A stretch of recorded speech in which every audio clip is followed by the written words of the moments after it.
Little flop. Little Mahomes Little getting flop. pushed out of bounds. Elevator flop. I like it. All right. Speaking of 3, Yeah. New York Knicks still 3rd in the East. We'll finish 3rd in the East. Let's recap this Heat game. Big win at home. The first quarter, I don't even know how to explain it. Yeah, we were texting. I mean, it is every game they play like, let's be honest, they play terrible in the first quarter. Coming off a road trip, I understand. Yeah. But road trip, home, road, any situational trend you want to bring up, they're bad in the first quarter, and they turn it on later in the game. Let me ask you then, does that make you feel like this team likes to maybe, if this was boxing, they need to be punched to get going, metaphorically? Yeah. Or is this a no Brunson kind of take? No, it's been with Brunson on the floor too. So I think it's partly that they've had a new team. This is let's not forget, this is a new team that we're dealing with here with the New York Knicks. So I think that was part of it to start the year. Now with Brunson missing a couple games, that doesn't help. But when they win the first quarter, I don't have the number in front of me. I wish I did. But they're winning like 75, 80% of the games that they are leading. Oh, yeah, that's a great stat. I remember you bringing that up. But they're never winning after the first quarter. So they just got to clean that part up. But once they got rolling, they absolutely dismantled the Heat. I have a lot of thoughts on the Heat. They ended up winning the game 116-95. Yeah, 41-15 in the third quarter. They came out and took care of business. I have a lot of thoughts overall on the Heat, but we'll get to that. We're going to recap the Knicks' next 5 games. Triple-double for a couple Josh guys. Hart. But the slate of games coming up is very winnable. We got Washington, Dallas, and the Clippers. Yeah. Home. Back-to-back on the road against the Spurs and the Hornets. That clears out those 5 games that I mentioned. But let's break down the Heat, then we'll talk about the next upcoming games. Josh Hart, if you participate, what do you say? If you celebrate? Yeah. Happy Josh Hart Monday for all who celebrate. Happy Josh Hart Monday for those who celebrate. Triple-double, 8th of the season. Ties Clyde Walt Frazier for the most in Knicks history. They went and shook up and dapped up after the game. Great call by you, by the way, in the pregame saying off a goose egg that he was going to show up. Yeah, I mean, to be honest, I was a little perturbed by the discourse on the internet about Josh. What a word. Not scoring any points. That's a well-read line. He has probably been the most consistent guy on a night-to-night basis for the last 3 seasons. Yeah, he deserves. Point blank. I don't care if he had a bad week. I don't care if he didn't score a bucket for a whole 6-game stretch. Yeah. That's how consistent. If there's anybody you could count on to show up and bring max effort every single night the last 3 seasons, it is Josh Hart.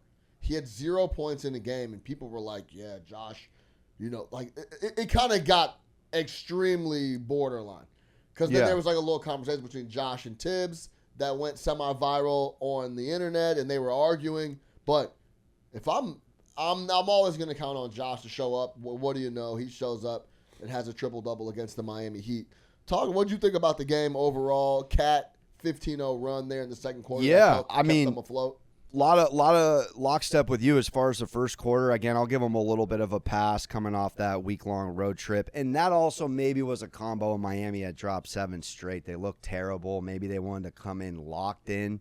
Kind of looked like Spo had them feeling like early. Early, a little bit of a game plan. Mix up the starting lineup as well with Hawkes throwing back in there. But that second quarter Cat run really sparked them. They didn't look back. The Josh Hart gets the rebound, pushes it in transition, gets a guy a ball in their spot. Also, his synergy with Cat is excellent. He's just you call him the primary ball distributor when Brunson's out, and some of his passes last night were exceptional. But that second quarter was everything. He's the only guy that creates easy baskets for others on the floor when Jalen Brunson's not there.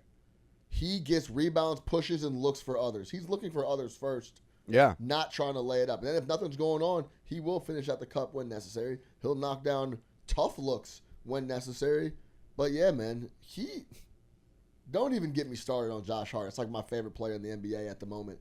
At the very least, I love it. I'm with top you. 3 because he's topping out his talent and he brings max effort every single night. He's vastly important to what the New York Knicks want to do. Let me throw you a softball here, though. Question on the Heat. You wanted to expand on them. So this is the first 8-game losing streak of Spoelstra's career. Knicks handed to him in their first sweep of Miami since we were barely alive, early 90s. 18th time they blow a lead. Talk to me about the Miami Heat. we were going to even bring up, too, where this trade with buckets was on the scope of all things trade deadline. I mean, if I'm being honest, it feels extremely stale on what's going on in Miami with Spoelstra and Pat Riley. You can play hardball with Jimmy all you want. You can talk about Jimmy. You can suspend him. You can try to control what's going on in Miami. But at the end of the day, they stink. Jimmy's left. They lose 8 in a row for the first time in the campaign for Spoelstra. He goes to the Warriors. They can't lose. They're 15-2 straight up with Jimmy Butler in the lineup. Now, Heat culture this, Heat culture that. But if you really, really dig in to what we're talking about with the Miami Heat the last 5 seasons, they go to the finals in the bubble. That's a completely different situation where if you have a strong culture, if you're a team with a guy like Jimmy Butler on it, you can get extremely in the bub, rallied up and make a run. That's exactly what they did. That's the picture of Jimmy hunched over, just giving it all up is because of the bubble, because he got in there and just focused on ball. They went to the finals. The rest of the stretch, though, very mediocre in the regular season. A vast majority of the years, 4 or 5 games, 6 games over 500. Then they get in the playoffs and make a run on the back of Jimmy Butler. This hasn't been a dominant team in the regular season in a long time, since LeBron's left, I would say. Yeah, absolutely. And then we talk about making real runs in the playoffs. They went white hot with Jimmy Butler and went crazy and went to the finals. Went to the Eastern Conference Finals a couple times as well. But if we're being honest, never really had a chance to win the title. And some of those runs, I don't want to call them fluky, but fortunate. They were fortunate runs. A lot of things fell into place that were necessary for them to make those runs. I would love, I tweeted this yesterday, I would love to see Spoelstra. Doubt he would ever leave Miami, but I would love to see him leave and start fresh with a different squad and an actual roster that can compete, because the Miami Heat and Pat Riley and Spoelstra are getting a little bit of stale is almost the perfect word. Yeah, I mean they're skating a little bit on history. On Pat Riley, on Spoelstra, and does it speak more to a new era and they too? They haven't really been. Like, I see them this year and the next 2 or 3 being in the play-in. Go through the teams in the East, next 4 or 5 years, unless Kevin Durant goes there, which is, I guess, an option. Could be a play. But, there's rumblings across the league. No one wants to go deal with Pat Riley and body fat percentage tests and run and doing all that stuff, right? And then you look at the East. Knicks aren't going anywhere. The Cavs aren't going anywhere. The Celtics aren't going anywhere. The Pistons are up and coming. The Pacers have a young squad that continue to compete and will be top 6, top 7 in the NBA. Magic. The Magic are young and only getting better. The Atlanta Hawks are bad, but they're in that range. The Miami Heat are the Atlanta Hawks, the Chicago Bulls. They're that's them. So something needs to shake up over there. It's extremely stale. It might have ended in the Garden. We might have. Knicks Heat is win, lose our whole lives. They literally haven't swept them since 1992. This is a rare moment here for a team, and also too well coached to blow 18 times a lead when they're up by double digits. Yeah, it's unfathomable. Bam should be an all-NBA guy consistently. He's not. He's spotty. Tyler Hero is having the best year of his career, but that's not going to be enough. The guys that they're running out, they just don't have enough, and they just try to heat culture everyone to death, and everyone gives them a pass because you're right. If they sneak in, you never know what can happen, but that's over, man. We saw a little, I think, old school heat culture on the Knicks side of things against Miami, to be honest. Without Brunson, all they have had right now is the culture within the locker room of the man down guys. Multiple dudes in double figures and 3+ assists on the road for 2 huge wins against Sacktown, being one of them, who's a high-octane offense. Any thoughts here? You got 4 losing teams in the next 5. This is a 5-0 little run here if the Knicks want to go all in. What say you? And does it change the narrative at all about the Knicks nationally if they do go 5-0? No, this is a really interesting time in the regular season for the Knicks because they're locked into the 3. They don't have their best player. So where's the why at the moment right now? I know the why, big picture, but No shot at moving or shot at like 2? March, Yeah. regular season, and we can't catch the guy in the 2, and we probably won't drop to the 4. So it's a fine tuning. Like that's a hard, in my opinion, that seems like a difficult sell. So that's the only thing I'm a little worried about, and that's across the league, by the way. Yeah. NBA contenders that are playing in March, they're just trying to get to the end of the season, brother. Sure. We've now gotten through the All-Star break. That's done. Now it's March. We're mathematically, the Knicks have a 98% chance to be the 3. And So you're saying you and want to now see a I little have more? to go to Charlotte So you want in to see a the little more middle of the Tyler week Kolek and play? You know what I'm Kolek? saying? So that's the only worry I have.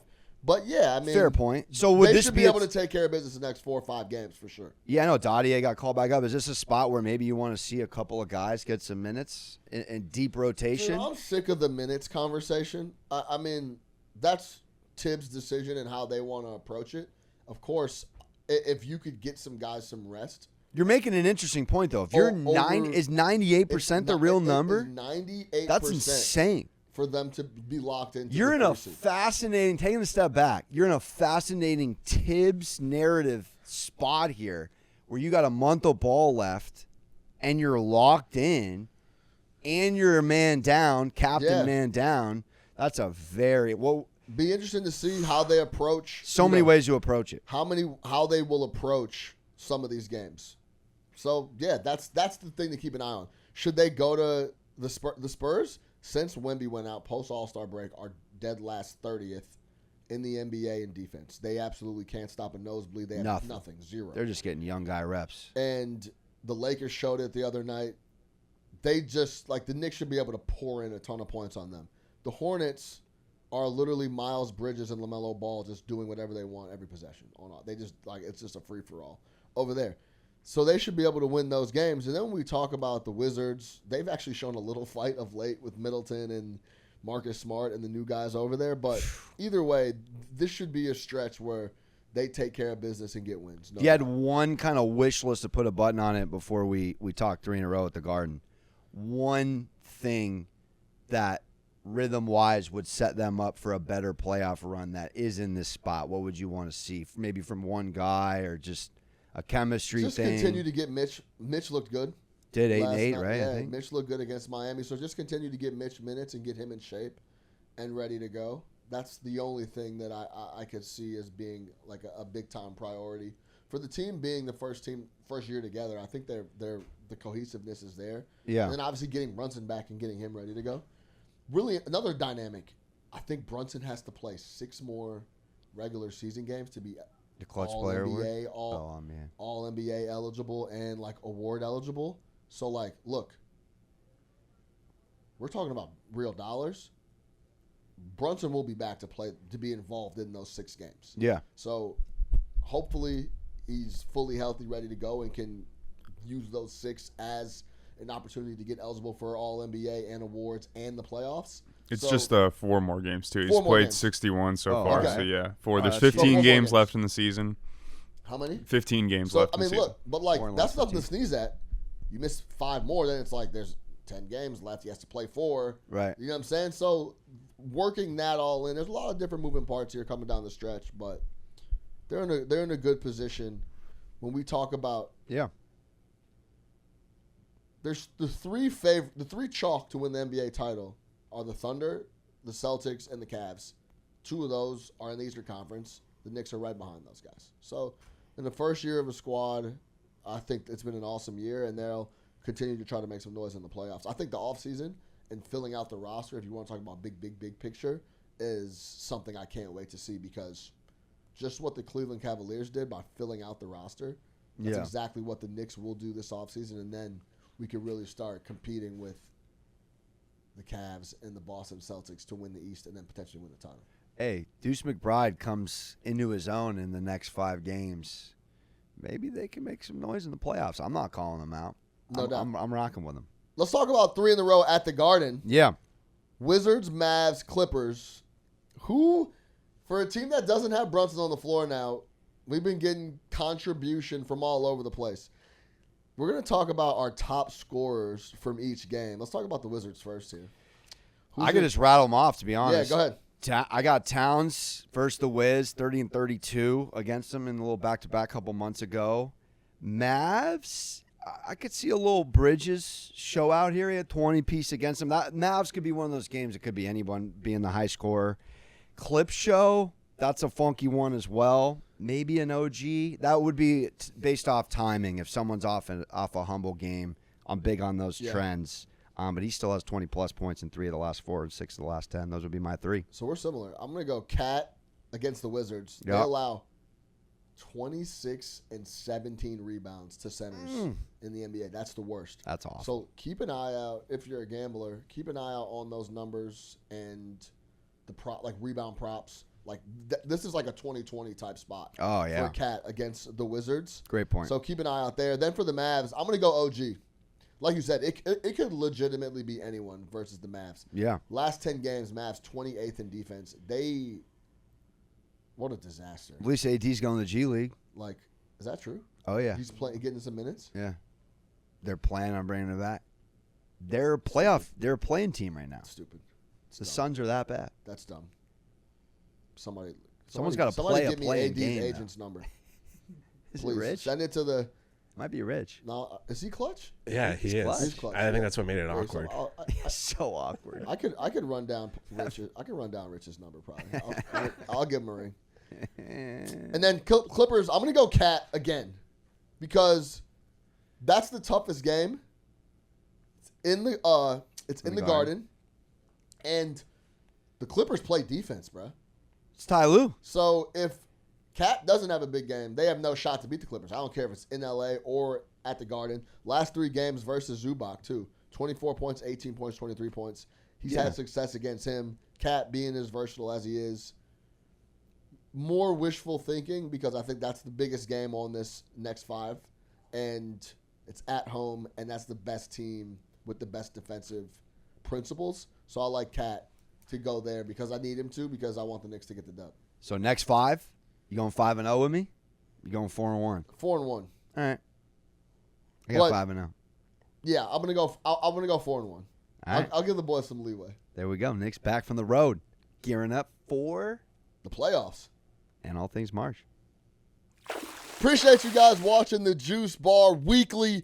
In the description below, go lock in, subscribe. Anywhere you find your audio podcast, the Juice Bar will be on there. iTunes, Spotify, across the board. Lock in. Tell a homie to tell a friend. The Juice Bar's live everywhere.